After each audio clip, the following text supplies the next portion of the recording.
है ना। अब मैं इसको थोड़ा आगे ले जाना चाहती हूँ। कारी साहब हमारे साथ यहाँ मौजूद है। लेकिन भाई इस्लाम को तो आपने भी बहुत नजदीक से पढ़ा है, जाना है। कारी साहब मुझे ये बताइए, मैं वंदे मातरम पढ़ती हूँ, मोहम्मद फैज खान वंदे मातरम पढ़ते हैं, राशिद किदवई साहब या अजीज खान साहब या आप वंदे मातरम पढ़ते हैं, तो फिर इस्लाम से हम बेदखल हो जाएंगे? ये स्तुति हो जाती है माँ की वंदना। देखिए, वंदना करना या वंदे मातरम के अंदर कोई भी ऐसा शब्द हिंदुस्तान नहीं बल्कि पूरी दुनिया का कोई मौलाना, कोई मुफ्ती मुझे आकर ये बता दे, मैं ओपन चैलेंज कर रहा हूं, पूरी डिबेट करने के लिए तैयार हूं, कोई मुफ्ती आकर के मुझे ये बता दे कि इस लफ्ज की वजह से हम वंदे मातरम को नहीं गा सकते। और आज हिंदुस्तान के जो मुसलमान वंदे मातरम का विरोध कर रहे हैं और जो तर्क दे रहे हैं दुर्गा माता का, मैं उनको बता देना चाहता हूं कि उनको इस बात की समझ होनी चाहिए कि वंदे मातरम के अंदर दुर्गा माता की तुलना देवी देवता से नहीं की है, धर्म वाली देवता से नहीं की है, धरती माता से की है। और धरती माता की ताजीम करना या धरती माता की हम्द करना, धरती माता की तारीफ करना इस्लाम के अंदर कहीं मना नहीं है। और क्यों ना हो, जब हम लोग राष्ट्र का पिता गांधी जी को कह सकते हैं तो राष्ट्र की माता धरती माता को क्यों नहीं कह सकते? बिल्कुल कहना चाहिए, और इसमें हमें कोई गुरेज नहीं है। मैं तमाम मौलानाओं से कह चुका हूं, तमाम मौलवियों से कह चुका हूं कि भाई, जहां आप वंदना का मतलब पूजा निकालते हो, वंदना का मतलब तारीफ भी तो हो सकता है, वंदना का मतलब ताजीम भी तो हो सकता है, वंदना का मतलब हमदो सना भी तो हो सकता है। और क्यों नहीं हो सकता? जब है तो आप कहिए इस बात को। आप क्यों एक लफ्ज को पकड़ करके इसको इतना बड़ा तूल दे करके मुसलमान को और इस्लाम को कट्टर बनाकर पेश कर रहे हो?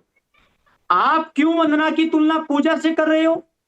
जो वंदना का मतलब हमदो तारीफ भी है, वंदना का मतलब ताजीम भी है, वंदना का मतलब तारीफ भी है, तो आप उसकी तुलना तारीफ से कीजिए ना। नहीं, पर कारी साहब, आप जैसे कितने कारी हैं, कितने मौलवी हैं, कितने इमाम हैं, कितने हिफ्ज़ कुरान हैं जो इस बात पर अग्री करेंगे?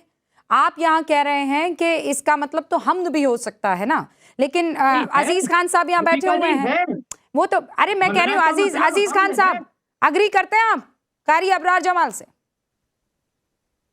देखिए रूबिका जी, सबसे पहली बात तो ये है कि कारी साहब जो कह रहे हैं उनके अपने ख्यालात होंगे, मैं उनकी बात नहीं कर सकता।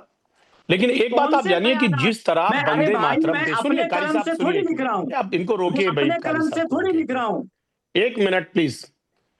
देखिए रूबिका जी, मैं जो बहस देख रहा हूं वंदे मातरम पे, एक बात आप जानिए, इसको इतना अननेसेसरी खींचा जा रहा है। हाँ? अननेसेसरी खींचा जा रहा है। इतने दिनों से मैं देख रहा हूं कि इस चीज पे अननेसेसरी बहस हो रही है। भाई, अगर कांग्रेस ने ये बात कहा केवल मैं 2 छंद पढ़ूंगा, या जो भी शख्स चाहता है कि मैं 2 छंद पढ़ूं या पूरा 6 छंद पढ़ूं, मुझे लग रहा है इस बीजेपी को इतना एतराज करने की जरूरत क्या है, इस पे इतनी बहस की जरूरत क्या है? जब जो कानून बनाया गया, prevention of insult to national honour 2026, अभी जो अमेंडमेंट बिल आया, जो सिस्टम आया, बिल आया, इसमें कहीं ये नहीं है कि जबरदस्ती किसी काम को किया जाए। जबरदस्ती वर्ड है ही नहीं इसमें। तो ये है अनिवार्य क्या होता है? कोई भी, सुनिए ना मेरी बात, आप सुन ले प्लीज, आप सुन ले। अनिवार्य क्या होता है? सुन लीजिए, अनिवार्य क्या होता है, सुन लीजिए। हाँ, क्या अनिवार्य होता है बताइए। अनिवार्य और मजबूर 2 चीजें हैं। इसमें मजबूर नहीं कर सकते किसी को, बाकायदे इसमें बाकायदे बिल में है। नहीं, मजबूर क्या होता है? कोई भी शख्स, सुनिए, जबरदस्ती, एक मिनट सुन ले, क्या है बिल में, ये मैं जबरदस्ती? ये कोई गाना वाना है क्या? कोई फिल्मी गाना है कि जबरदस्ती आपसे? बात पूरी सुनेंगे नहीं? नहीं अजीज खान साहब, आप ना पानी सर से ऊपर जा रहा है सर। ये क्या बात हुई कि हमारी मर्जी हम 2 पढ़ेंगे, हमारी मर्जी 3 पढ़ेंगे? सर, ये राष्ट्र गीत है, ये आपके किसी फिल्म का गाना नहीं है कि मेरी मर्जी तो मैं पहला स्टैंजा पढ़ूंगा, मुखड़ा पढ़ूंगा, अंतरा पढ़ूंगा। ये राष्ट्र गीत है। संसद भवन से कानून पारित हो गया है, उसको कैसे नहीं मानेंगे आप? कैसे नहीं मानेंगे आप? एक मिनट, देखिए, जो मैं कह रहा हूं, पहले आप उसे गौर से सुने। जो मैं कह रहा हूं उसे सुने, बहुत गौर से सुनने के बाद ही मैं रिएक्ट कर रही हूं। देखिए, मेरी बात सुने आप। मैं सिर्फ ये कह रहा हूं कि ऐसा है कि अननेसेसरी इस चीज को देखिए, It is necessary, sir. I am sorry. Do not use this word unnecessary. This is not unnecessary. What do you mean? राष्ट्र प्रतीकों को आपने मजाक बना दिया है, sir. Rubika ji, Whatever you are doing is unnecessary. एक मिनट, अरे वतन से मोहब्बत में आपको दिक्कत हो रही है? से मोहब्बत करते हैं, सुनिए मेरी बात. क्या क्या वो मोहब्बत करते हैं? एक मिनट.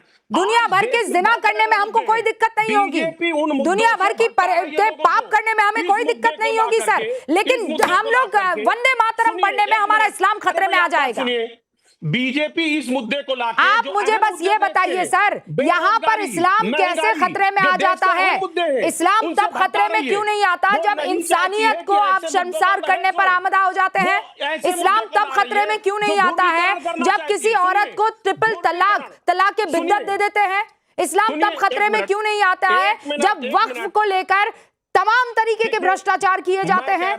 इस्लाम तब खतरे में क्यों नहीं आता है जब जिना की जाती है? इस्लाम तब खतरे में क्यों नहीं आता है जब किसी का दिल दुखाया जाता है? बताइए ना अजीज खान साहब, इस्लाम तब खतरे में क्यों नहीं आता है जब इस तरीके से वतन की बदहुरमती की जाती है? नौजवान परेशान है. अरे हाँ है, देश का नौजवान परेशान, मैं मना नहीं कर रही हूँ उस बात से, लेकिन आपने इसे अननेसेसरी कैसे कहा? वंदे मातरम राष्ट्र प्रतीक है सर, मजाक नहीं है. हमारी मर्जी हम ये गाएंगे, हमारी मर्जी हम वो गाएंगे.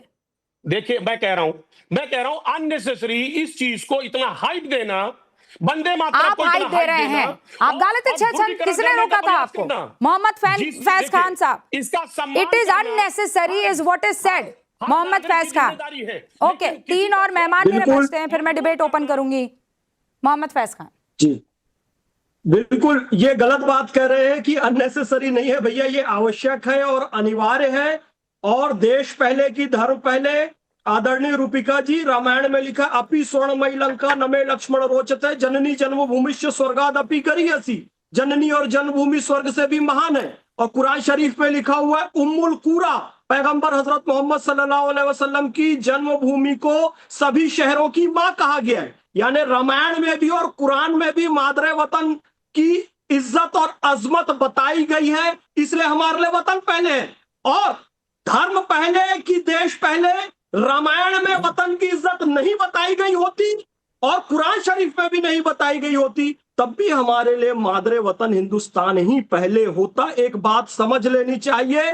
गर्जना में आपने जिस तरीके से इन लोगों को वैचारिक रूप से निर्वस्त्र कर दिया है. अभी राशिद अलवी साहब चले गए, कह रहे थे 6 में से कोई पूरा वंदे मातरम सुना दे. थोड़ा देर वो रुकते तो उनको पूरा वंदे मातरम सुनाकर उनके ईमान को ताजा करके भेजता, पर वो अपनी बात कहकर चले गए. एक बात आपने बहुत अच्छी कह दी. 1896 में पहली बार वंदे मातरम कांग्रेस के अधिवेशन में गाया गया. उसके बाद हर अधिवेशन में पूरा गाया जाता था. और कांग्रेस अध्यक्ष का कार्यकाल उस समय 1 ही वर्ष का होता था.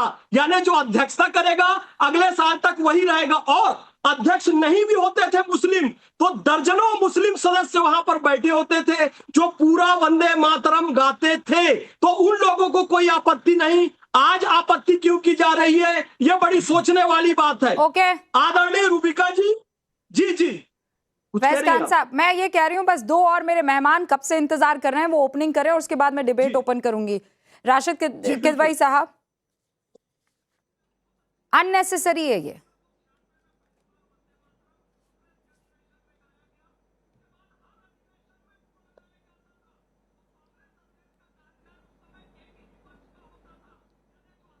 राशिद साहब, मेरी आवाज लेट पहुंच रही है बिकॉज आप मेरे ख्याल से आप जो इंस्ट्रूमेंट हाँ, मैं आप ही से पूछ रही हूँ सवाल. वो आवाज बंद कर दो जी.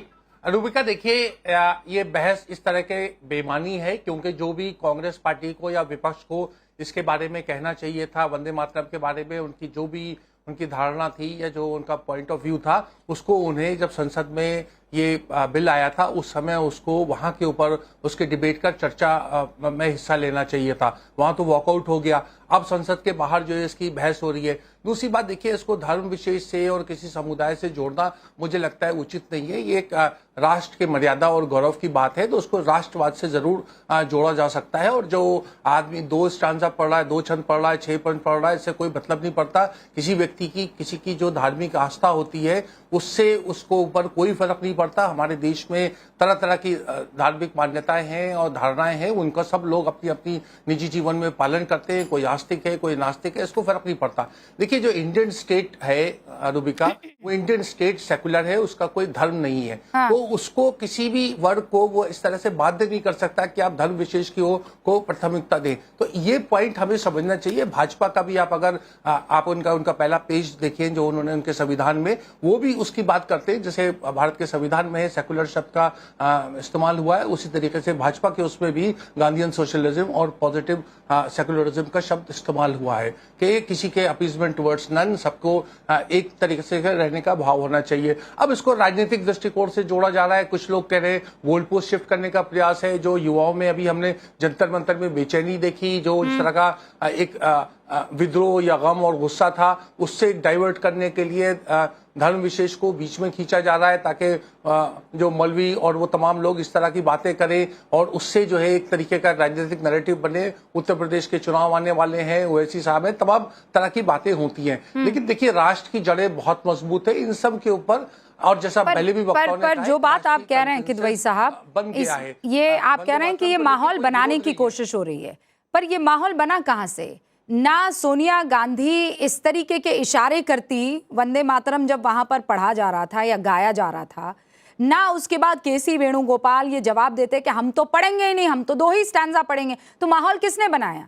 या तो स्क्रिप्ट भेजी जा रही है प्रेम शुक्ला जी के तरफ से और वहां पर इनैक्ट किया जा रहा है, क्योंकि ये मुद्दा हेडलाइन बना कैसे जब वहां पर तस्वीरें देखी गई। राइट राशिद किदवई साहब?